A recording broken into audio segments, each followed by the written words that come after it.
경기지방공무원 A씨의 노예생활 3년. 목구멍이 포도청이라 오늘도 어쩔 수 없이 출근은 하지만 어엿하게 책상에 앉아 일하는 동료들을 바라보면 자신이 한심스럽고 수치스러워 견딜 수 없었다. 딩동댕 총무과 비사무관으로부터 오늘 과업이 문제로 떨어졌다는 신호다. 사모님 속옷 정리하라. 도지사님 양복과 와이셔츠도 정리해놔라. 도지사님과 사모님 양말도 잘 접어 옷장에 넣어둬라는 등 자질구레한 짓이다. 어이가 없어 피식 웃었지만 제대로 일을 수행하지 않으면 앙칼진 비사무관의 질책도 무섭다. 현관문을 열고 집으로 들어가니 엉망진창이다. 청소기부터 돌려야 한다. 그런 다음 건조대에 널려있는 세탁물을 걷어 차곡차곡 갠다. 사모님의 팬티 등 속옷도 아무 생각 없이 정리하여 옷장에 잘 넣는다. 딩동댕 또 지시가 떨어졌다. 병원에 가서 사모님 약 처방전 받아 사오라는 짓이다. 약을 타와 현관문에 걸어둬라. 비사무관이 진료를 받았는지 처방전을 준다.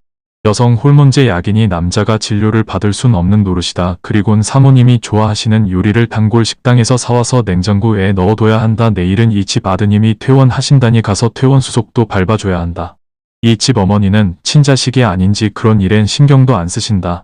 사모님 병원에 가시면 미리 병원 앞에 대기하여 차를 가이드해야 한다. 비가 추적추적 내린다. 차를 병원 입구 바짝 대지 않게 하였다고 비사무관이 엄청난 질책을 한다. 정말 더러워서 당장 때려치고 싶은 생각이 하루에도 12번 더 든다. 3년 동안 하루 일과 대부분이 이런 짓이었다. 역겨운 일도 묵묵하게 수행했건만 전화로 문자로 질책이 떨어지기 일수다. 개새끼보다 못한 공무원 생활이었다. 다행히 도지사님이 대통령 선거 나가신다 하여 도지사직을 사퇴하자 자동으로 별정직 공무원 신분이 해제되었다. 그러나 그동안의 모멸과 수치당한 모욕을 생각하니 밤에 잠이 오질 않았다. 자신을 노예처럼 부려먹고 국민들 앞에 나가선 선한 척 가증스러운 미소를 띠는 사람들을 보곤 드디어 화가 폭발했다. 다행히 그간 사무관과의 통화 녹취도 있고 문자 메시지 받은 것도 잘 보관되어 있다. 방송사에 전화를 걸었다. 3년간의 노예 생활을 폭로하겠다 하자 기자가 만나자고 하였다. 노예 공무원의 참담한 그간의 실상을 들은 기자는 분노로 치를 떨었다. 이건 세상에 공개해야 한다. 데스크도 신중한 고민에 고민을 거듭했다. 이것이 세상에 알려지면 발칵 뒤집혀질 것이다. 그러나 진실을 국민에게 알려야 한다는 생각이 앞섰다. 그러나 노예 공무원은 보복이 두려웠다. 아니나 다를까 여기저기서 회유성, 협박성 전화가 걸려오고 문자가 온다. 더구나 비밀을 공개했던 사람이 의문의 죽음을 당하는 등 벌써 3명이 싸늘한 시체로 변하지 않았던가.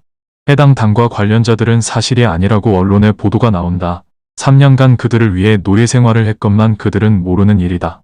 지시한 적 없다. 잡아떼고 있다. 자신의 상관 비사무관은 겁이 났던지 잘못했다. 사과의 문자를 연신 보내온다. 일단 잠적해야겠다. 그러나 불안 초조 신경쇠약 증세로 불면과 식욕이 사라져 도통 밥을 먹을 수 없다.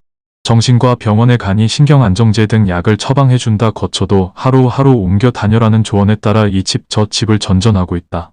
박찬주 육군대장은 공관 거주 사병에게 공관의 감을 따라는 등 사적인 사역을 시켰다 하여 육군대장 별 4개 계급장을 떼이고 육군 일병의 헌병이 감시하는 국방부 철창에 갇혀 군사재판을 받았다. 수사관 육군 준이에게 치욕스런 반말투의 수사를 받았다. 3년 반 동안 공무원을 노예로 부려먹은 저 일당들은 피식 웃으며 낯빛 하나 바뀌지 않은 채 오늘도 가증스러운 미소를 지으며 대통령이 되겠다 설치고 다니고 있다. 야당은 불법적으로 공무원을 사역시킨 자들에 대해 고발을 했지만 박찬주 대장처럼 수사할 것이라고 믿는 국민은 아무도 없다.